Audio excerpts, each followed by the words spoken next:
찬송가 323장 찬송하시겠습니다. 323장.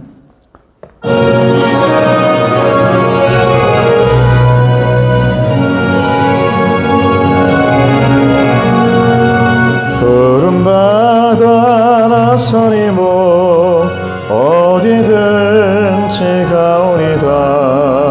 어느나 즐거우나 주만 따라가오리니.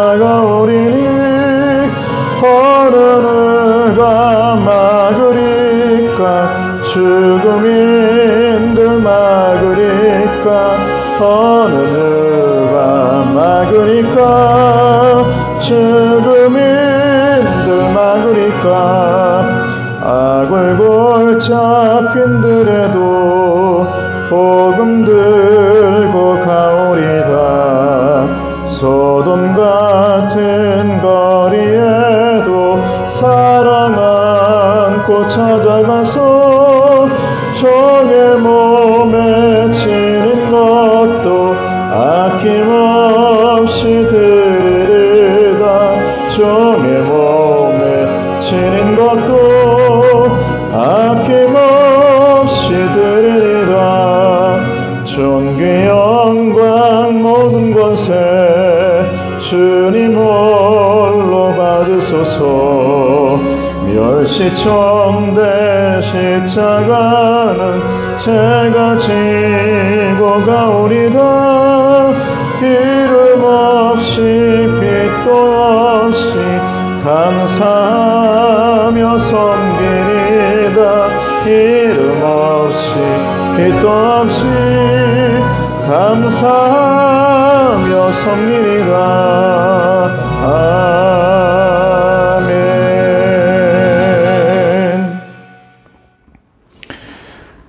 오늘 하나님의 말씀은 마태복음 10장 16절에서 23절까지의 말씀입니다.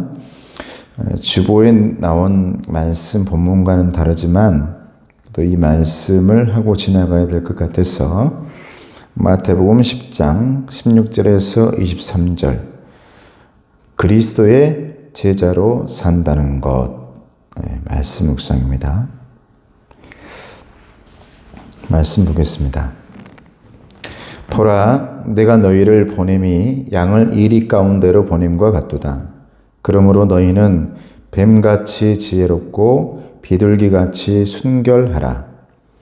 사람들을 삼가라. 그들이 너희를 공회에 넘겨주겠고 그들의 회당에서 채찍질하리라.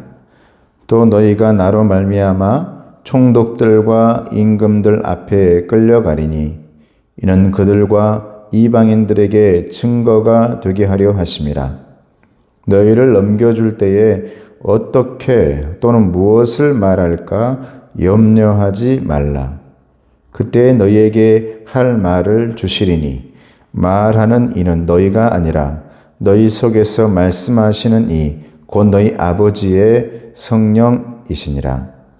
장차 형제가 형제를 아버지가 자식을 죽는 데에 내주며 자식들이 부모를 대적하여 죽게 하리라.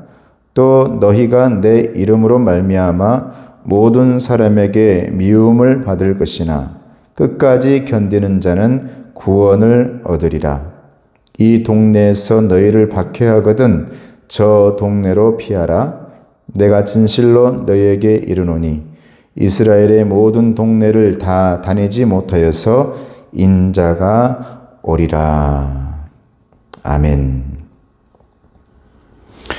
그리스도의 제자로 산다는 것, 이것은 오늘 말씀에 보면 불편하고 어려움이 있고 핍박이 반드시 있을 거다라고 말씀하시는데, 그러면서 16절 말씀에 내가 너희를 보내는 것이 양을 이리 가운데로 보냄과 같다.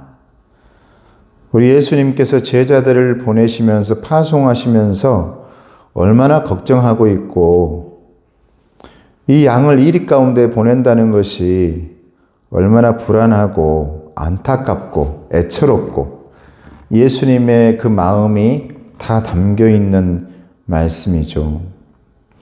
너희들이 선교하고 이 복음을 전한다는 것은 이렇게 위험한 것이 될 것이다. 그러므로 핍박과 거절은 반드시 있을 것이다. 없는 게 아니다. 그러므로 너희는 지혜로워라. 그러므로 너희는 뱀같이 지혜롭고 비둘기같이 순결해라.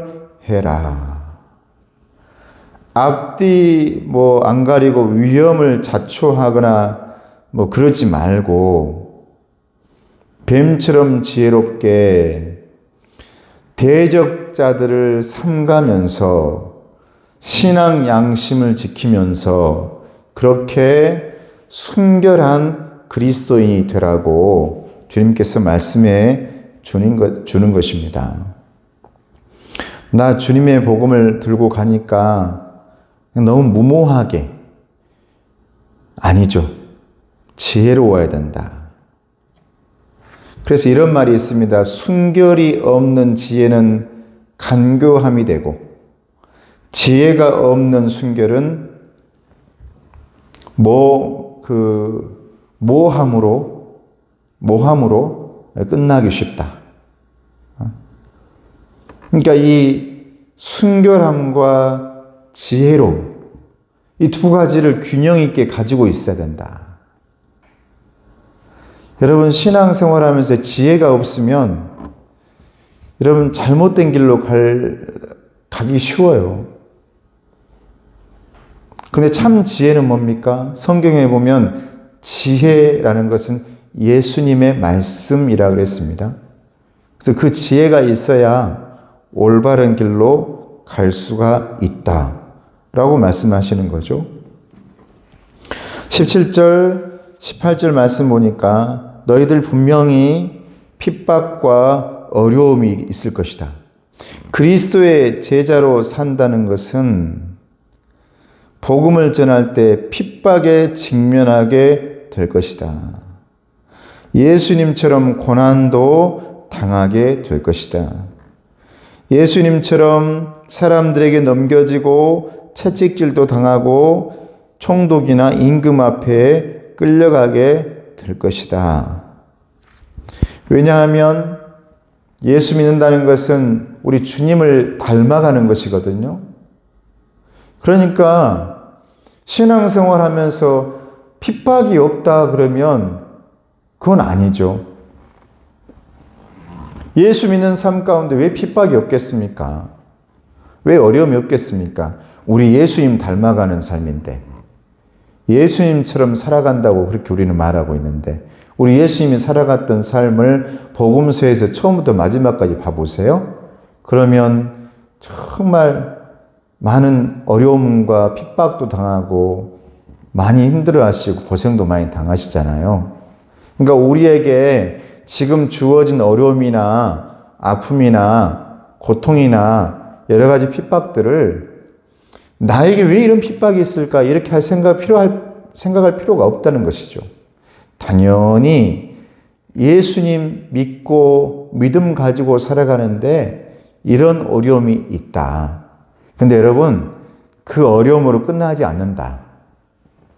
그 어려움을 이겨내고 반드시 꽃을 피워내고 거기에서 열매가 맺는다는 것이 오늘 21절에 나옵니다. 끝까지 견디는 자는 반드시 구원을 얻으리라 라고 말하잖아요. 22절 말씀 봐볼까요? 또 너희가 내 이름으로 말미암아 모든 사람에게 미움을 받을 것이나 끝까지 견디는 자는 구원을 얻으리라. 저와 여러분에게 수많은 어려움과 핍박과 이런 고난이 있죠. 지금도 있는 사람이 있고 앞으로도 없을 거라는 자신을 할 수가 없습니다. 예수를 믿고 산다는 것 자체가 여기서 저기서. 그런데 우리 주님께서 말씀하시잖아요. 이 모든 것을 끝까지 견디는 자는 반드시 구원을 얻으리라. 그랬어요. 구원을 얻으리라. 주님의 말씀입니다. 사랑하는 성도 여러분, 우리는 예수님 닮아가면서 하나님의 형상을 회복하며 살아가는 사람들입니다. 그러다 보면 어려움도 당하고 핍박도 당하고 또 여러 가지 시험도 만날 때가 있습니다. 그런데 어려움이나 핍박이나 시험 속에 넘어지는 사람들이 예수님의 제자들이 아닙니다. 예수님의 제자는 반드시 예수님의 손을 붙들고 일어서서 구원받는 사람이다. 승리한다. 이겨낸다. 여호와 니시의 깃발이 저와 여러분에게 주어진다라는 사실을 믿으시면서 날마다 이기시고 승리하시고 여러 가지 어려움이 있고 힘들 때마다 힘내시고 강건하게 일어서시기를 주님의 이름으로 축복합니다. 은혜로우신 아버지 하나님 감사합니다. 그리스도의 제자로 살아간다는 것은 여러 가지 핍박도 있고 고난도 있다고 합니다. 그래서 우리는 지혜롭게 살아가야 되는데 우리의 지혜는 우리 예수님 한 분뿐입니다. 내가 무엇으로 지혜를 삼을 수가 있겠습니까? 내 힘대로 내 능력대로 무엇을 한들 이루어낼 수가 있겠습니까? 주님 도와주셔야 됩니다. 우리 삶 가운데 지금도 어려움을 당하거나 지금도 아픔 가운데 있거나 지금도 무언가를 이겨내며 열심히 올라가고 있는 귀한 하나님의 일꾼들이 있다면 주님께서 힘을 더해 주시고 끌어올려 주시고 아버지 하나님이여 정말 주님 건져 올려 주셔서 반석 위를 걸어갈 수 있도록 함께하여 주시옵소서. 그래서 오늘 말씀에 끝까지 견디는 자는 구원을 얻으리라 하셨던 이 약속의 말씀이 우리에게 이루어질 수 있도록 도와주시옵소서. 예수님의 이름으로 기도드리옵나이다. 아멘. 지금은 우리 주 예수 그리스도의 은혜와 하나님 아버지의 사랑하심과 성령님의 교통하시고 인도하심이 예수님의 제자로서 주님처럼 여러 가지 어려움이 다가올 때마다 채찍질 당하고 핍박당하고 어려움 당할 때마다 주님 손 놓지 않고 꼭 붙들고 이겨내길 원하는 우리 성도들 머리 위에 그리고 반드시 끝까지 견뎌서 구원받길 원하는 가정 그리고 자녀들 위에 잘됨 위에 승리 위에 이제로부터 영원토록 함께 하시기를 간절히 축원하옵나이다. 아멘.